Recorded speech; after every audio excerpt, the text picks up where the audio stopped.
Salve, salve galera! Aqui é o professor Danúbio. Tudo bem com vocês? Espero que sim. Bem, vamos começar a aula.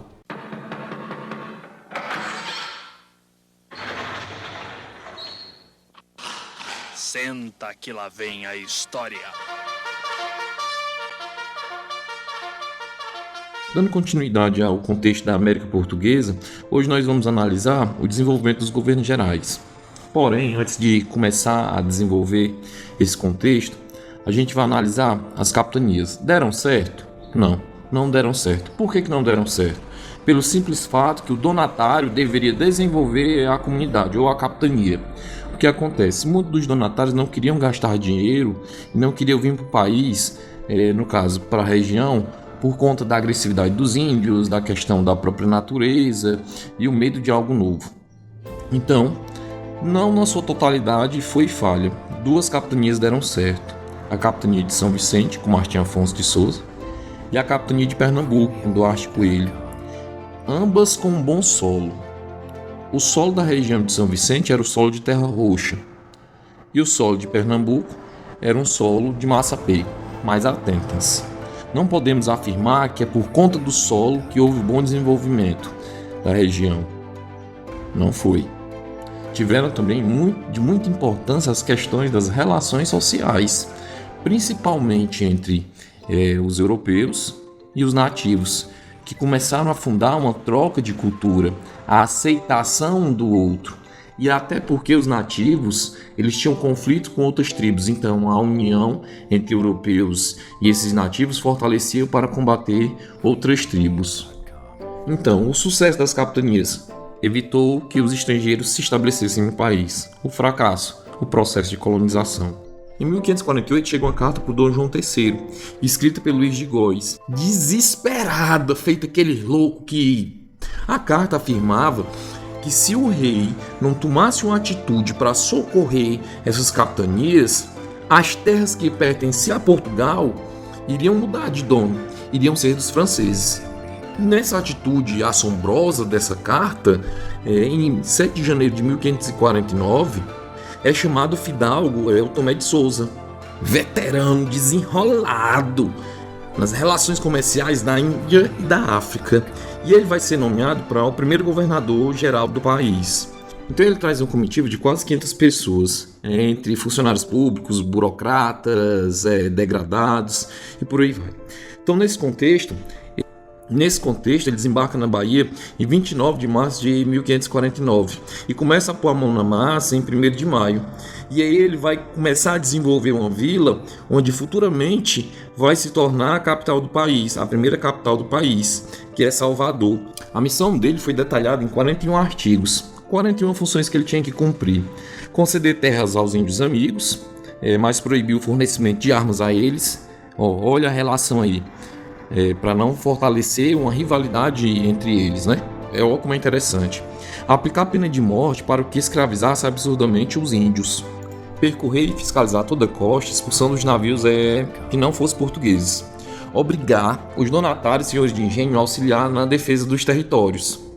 Estimular a construção de navios. Fiscalizar o monopólio real do pau-brasil e os rendimentos das capitanias. E ele também tinha, entre uma das funções, era ceder sesmarias para explorar o sertão. Lembra que eu falei na aula passada que o Brasil começou como um caranguejo na área litorânea para o interior, ou seja, para o desenvolvimento do sertão. E aí, qual é essa ideia de desenvolvimento dessa questão do caranguejo? É interessante porque nas áreas litorâneas era plantada a cana-de-açúcar. E começa a desenvolver outra atividade comercial, que no caso é a pecuária. Se o gado fosse criado junto com a questão da cana-de-açúcar, com as plantações de cana-de-açúcar, o gado iria comer a cana-de-açúcar. Então era melhor eles afastarem esses animais das plantações.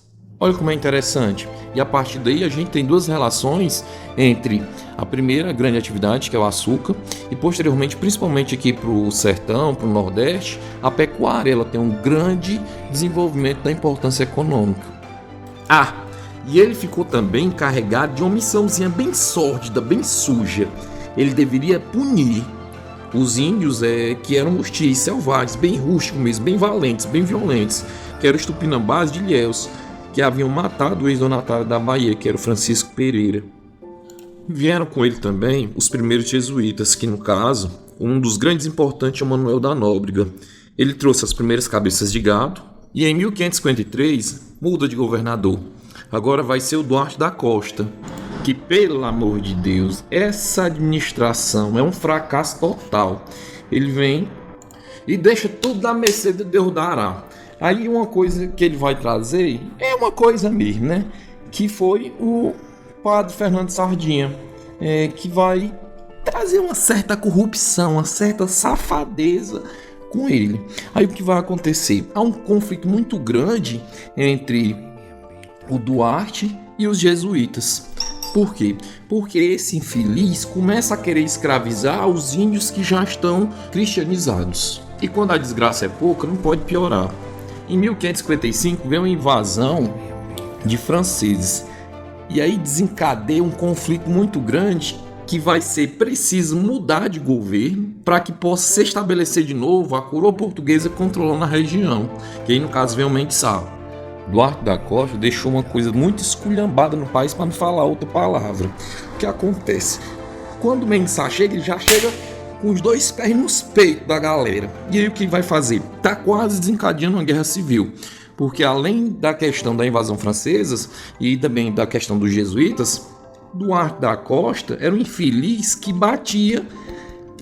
Não batia, mas ele era tão fraco de um jeito que os donatários começaram a criar muito fôlego na questão de governança do país.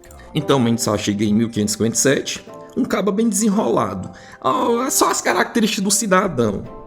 Ele era letrado, um homem que sabia guerrear, desenrolado para a paz, corajoso, feita a molesta e bastante cruel.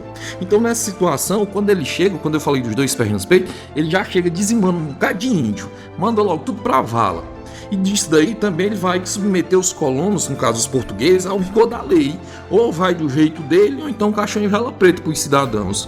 Ele chegava pros arruaceiros, ei, tu aí, ó, tá fazendo o quê? Nada, tá não? Pois vai pra vala, fela da mãe. E aí o que vai acontecer? Vadiagem, embriaguez, vagabundagem, ele botava logo no cantinho dele. Ou vai do jeito, ou então já era de outro. Ele criou uma lei também que vai proteger os índios. Quais índios? Os cristianizados.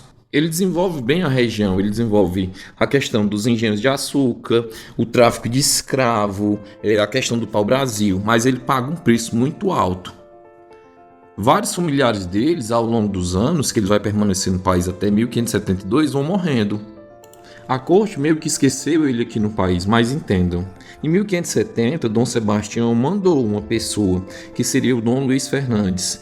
Os franceses pegaram um barco e deram fim no cidadão. Aí o Mendes Sá ficou até 1572, morre e é esquecido pela corte.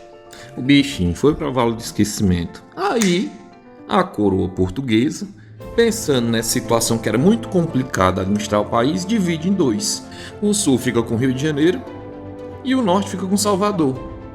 Porém, nessa conturbação todinha, em 1580 a 1640, há um novo contexto na história do país, que vai se chamar de União Ibérica.